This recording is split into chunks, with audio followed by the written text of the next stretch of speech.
Hey everyone, Nigel and Luke here, and welcome to Crime Zone.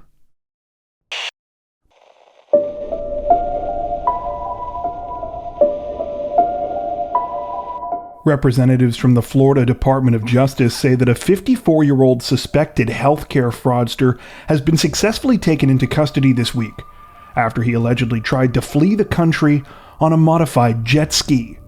According to reports, the case began recently when investigators uncovered what they say was a multi-million-dollar Medicare scam orchestrated by a 54-year-old Hialeah man named Ernesto Cruz Graverin. As the owner of a company called Zico Enterprises, Inc., Graverin claimed to provide durable medical equipment to Medicare beneficiaries. However, authorities say that this equipment was never provided by the company, nor was it ever requested in the first place by eligible Medicare recipients. Instead, investigators allege that Graverin simply fabricated and submitted fraudulent claims to Medicare. These claims were estimated to be worth at least $4.2 million and were submitted over the course of just 2 months this year. However, when Graverin's alleged scheme was uncovered, he apparently had no intention of facing trial and attempted to flee when a warrant was put out for his arrest.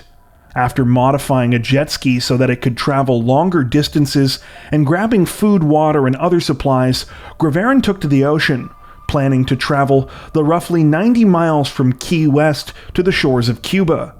Unfortunately for Graverin, he soon encountered mechanical difficulties while out on the open water. He was found by members of the U.S. Coast Guard and U.S. Customs and Border Protection on his broken-down jet ski and placed under arrest.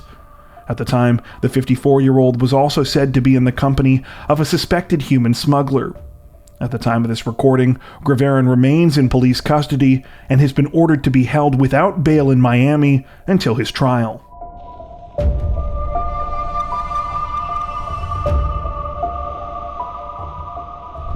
Authorities in Virginia Beach, Virginia say that 2 men in their 20s are in custody this week after they allegedly masterminded a scheme in which they illegally siphoned thousands of dollars worth of fuel from a gas station and sold it at discounted prices.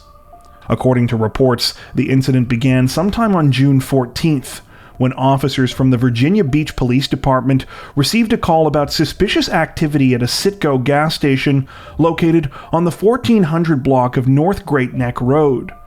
Though the gas station was supposed to be closed at the time, when police arrived at the property, they observed a number of people in vehicles at the location. It was clear that gas was being pumped and that vehicles were being filled up. When officers investigated further, they reportedly discovered that 2 men, later identified as 24-year-old Rashane Griffith and 21-year-old Devin Drumgoole, had managed to use tools to illegally siphon fuel from the Citgo gas station. The men had allegedly been operating the scheme for several days, during which time they had found customers by advertising discounted gas on social media, and had taken payment for the stolen fuel through an app on their phones. Both men were subsequently arrested and are each now facing charges of grand larceny, conspiracy, and possession of burglary tools, though police say more charges could be coming. While Griffith and Drumgoole remain in police custody at the time of this recording, owing to the high price of gas, Virginia Beach police are now encouraging other stations in the area to review their surveillance footage and to keep an eye out for similar types of crimes.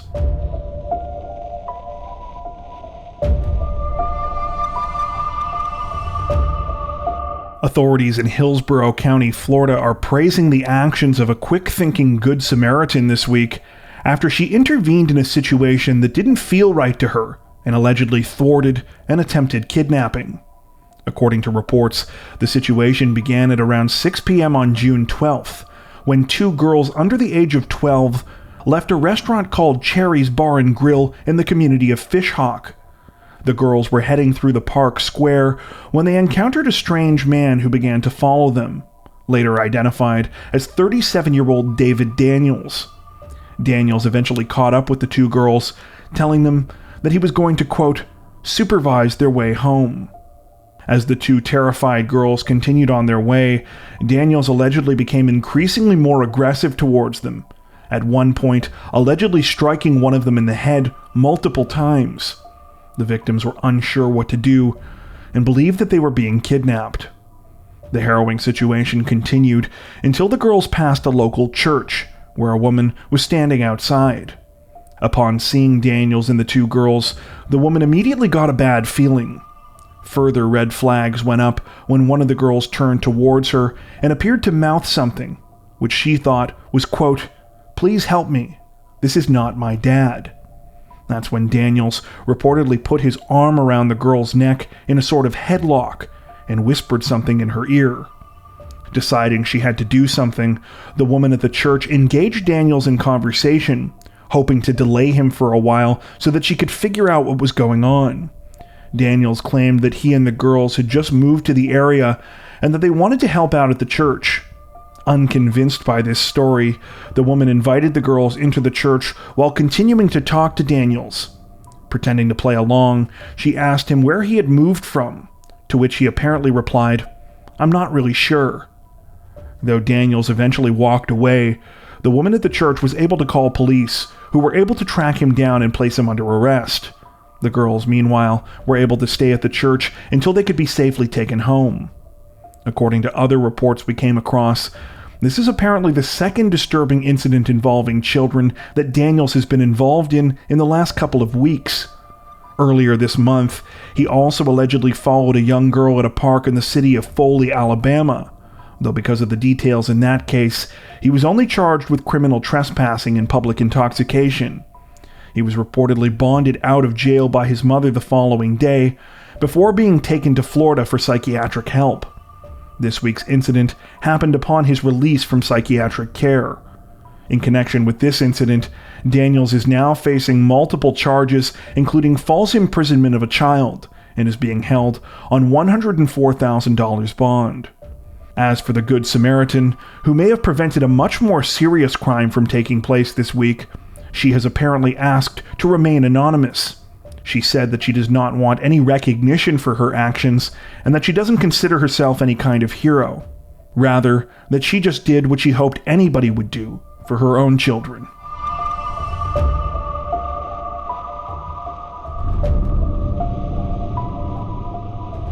Authorities in St. Louis County, Missouri say that 2 men have been arrested and charged this week after a deadly house explosion involving illegal fireworks claimed the lives of 4 people.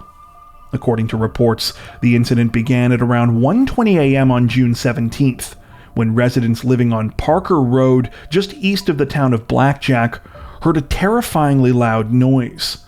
While some initially thought it was the sound of a large tree falling, they would soon discover that it was much worse. One of the houses on the street had just been the scene of a devastating explosion. The blast shook nearby residences, blew out neighboring windows, and caused debris such as drywall, plaster, and sections of roof to rain down onto the street more than a block away. When police and firefighters arrived at the scene, they discovered the home where the explosion had actually occurred still on fire and having sustained serious damage. They were unsure how many people were in the residence at the time, though at least one person was quickly pulled from the rubble and taken to the hospital. Over the next several hours, more people would be discovered at the scene, all of whom had sustained extremely serious injuries. Sadly, 4 people would later be pronounced dead as a result of the blast, while at least one other person was hurt. The deceased were subsequently identified as 16-year-old Travell Eason, 17-year-old Christopher Jones, 18-year-old Demario Cooks, and 21-year-old William Jones. As an investigation into the cause of the explosion unfolded, investigators soon allegedly uncovered that the house where the incident took place had been used to manufacture illegal fireworks. The discovery led police to 2 men, 37-year-old Terrell Cooks and 43-year-old Seneca Mann. According to reports, Cooks and Mann were the organizers of the illegal fireworks operation and had shown the 4 deceased younger people how to load canisters with explosives and attach fuses so that they could be lit. These fireworks would then be sold by Cooks and Mann, despite neither of them having a license to make or sell the pyrotechnics. The garage, where it's believed that most of the illegal fireworks were made, was completely leveled in the explosion. According to police, sometime after the incident on the same day that the blast occurred, Cooks was spotted at the crime scene moving boxes of chemicals to his vehicle. More material used to make fireworks were allegedly found by police when they searched a home and some vehicles connected to Cooks. At the time of this recording, Cooks and Mann had been arrested, and both are now facing several charges, including 3 counts of second-degree murder. Those charges were apparently filed before the death of the 4th person caught in the explosion, though, so they will likely be updated at some point by investigators. Both men are currently being held on a $350,000 cash-only bail.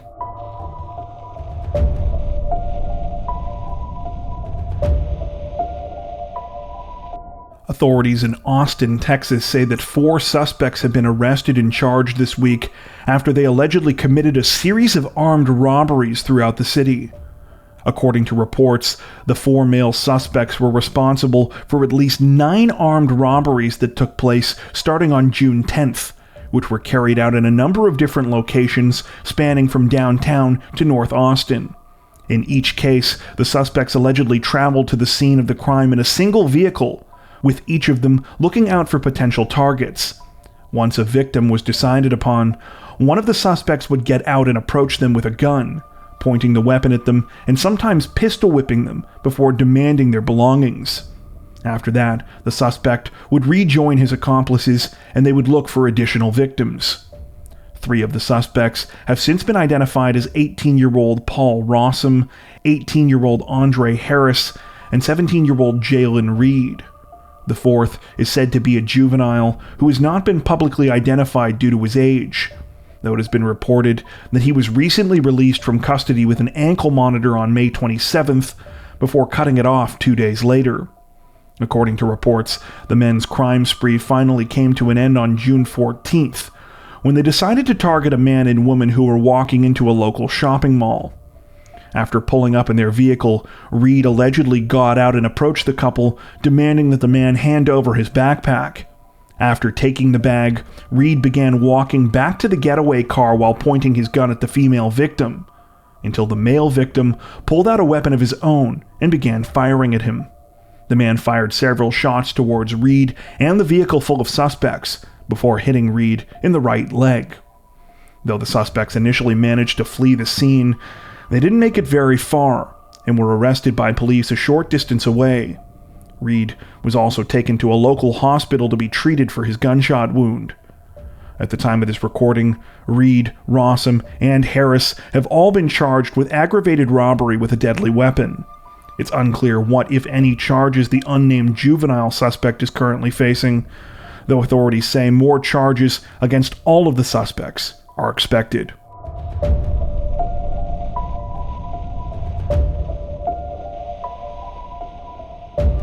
Representatives from Illinois' Cook County Prosecutor's Office say that a 34-year-old woman has been arrested and is facing numerous charges this week after she stole a Chicago police officer's vehicle while partially clothed and used it to injure him before leading authorities on a high-speed chase. According to reports, the incident began sometime on the morning of June 13th, when the police officer involved in the case received a call about a naked woman who appeared to be intoxicated and who was threatening to hit people at the intersection of Costner Avenue and Jackson Boulevard in Chicago's West Garfield Park neighborhood. When the officer arrived at the scene, he found the woman, later identified as 34-year-old Whitley Temple, as described, lying in the middle of the road and only partially clothed. As the officer got out of his marked police SUV and attempted to talk to Temple to see if she was okay, she reportedly became more and more aggressive, until finally she abruptly tried to get into the driver's side door of the police officer's unlocked vehicle. Though the officer struggled with Temple and tried to pull her back out, he was unsuccessful, and she was able to quickly throw the vehicle into reverse. Holding on for dear life, the officer was dragged several feet, at first becoming pinned under the vehicle's open door before being thrown onto the pavement, where he injured his head and leg. At that point, Temple sped off. According to reports, from here, Temple drove the stolen SUV to a gas station, where she struck another vehicle before briefly running into the station and returning to the SUV and taking off. She then traveled onto the Eisenhower Expressway, where she was witnessed driving at more than 95 miles per hour, weaving in and out of traffic until getting off at Sacramento Boulevard. Once there, Temple reportedly struck several more vehicles while still traveling at a high rate of speed, before finally crashing somewhere on the 2000 block of West Harrison Street.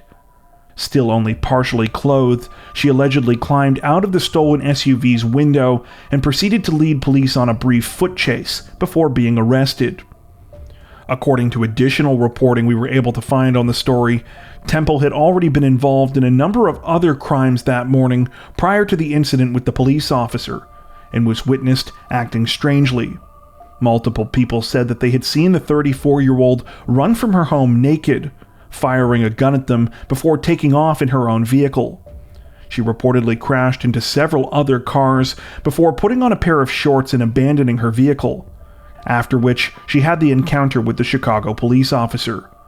The officer was treated for his injuries at a local hospital after the incident and received a number of stitches to his head, but was released that day. Following her arrest, Temple was reportedly taken in for a psychological evaluation, where she tested positive for a type of psychoactive medication known as benzodiazepine, as well as cannabinoids. Temple's attorney, meanwhile, claims that she is also a victim in this week's events, and that her bizarre and dangerous behavior was due to the fact that she was assaulted immediately before the incident began. However, few, if any, additional details are available about these allegations at the current time. At the time of this recording, Temple is facing numerous charges, including attempted first-degree murder, aggravated battery to a peace officer, resisting or obstructing a peace officer, vehicular hijacking, and possession of a stolen law enforcement vehicle. She also faces misdemeanor charges for driving on a suspended license, as well as driving without insurance.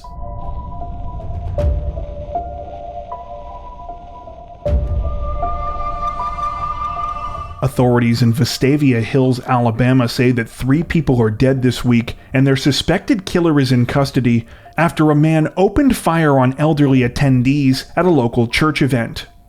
According to reports, the incident took place on the evening of June 16th, when members of St. Stephen's Episcopal Church had gathered for a 2-hour event. The event was held in the church's parish hall and was described as a, quote, boomer potluck. Though the evening reportedly started out light-hearted and fun as intended, things took an abrupt turn at around 6:40 p.m., when a 70-year-old man named Robert Finley Smith suddenly pulled out a handgun and began to fire at other attendees. He struck 84-year-old Walter Rainley, 75-year-old Sarah Yeager, and another 84-year-old woman who has not been publicly identified. Sadly, all 3 would later die from their injuries. Despite the chaotic and terrifying situation, it was at this point that another man in his 70s, Jim Musgrove, reportedly decided to intervene. Before Smith could get off any more shots, Jim rushed him with a folding chair, hitting him and knocking him to the ground. Once there, Jim was able to wrestle the handgun away from Smith, hitting him with it until he could be properly subdued with the help of other members of the congregation. Smith was held by the church members until police could arrive, at which point he was taken into custody. While it's unclear what motivated this week's tragic shooting, reports we came across state that Smith had attended church events at St. Stephen's in the past without incident. On the night of the attack, he reportedly sat alone and did not talk to anyone, refusing both offers of food and friendly invitations from others to join them at their table. Not much is apparently known about Smith's background at the current time, other than the fact that he is apparently a federally licensed gun dealer who had previously received a warning from the ATF concerning his failure to keep a record about a weapon he'd sold. Smith has now been charged with 3 counts of capital murder and remains in police custody. The man who put a stop to this week's attack, Jim Musgrove, has meanwhile been called a hero by both survivors and police. Authorities say that the elderly man's actions likely stopped further loss of life from taking place.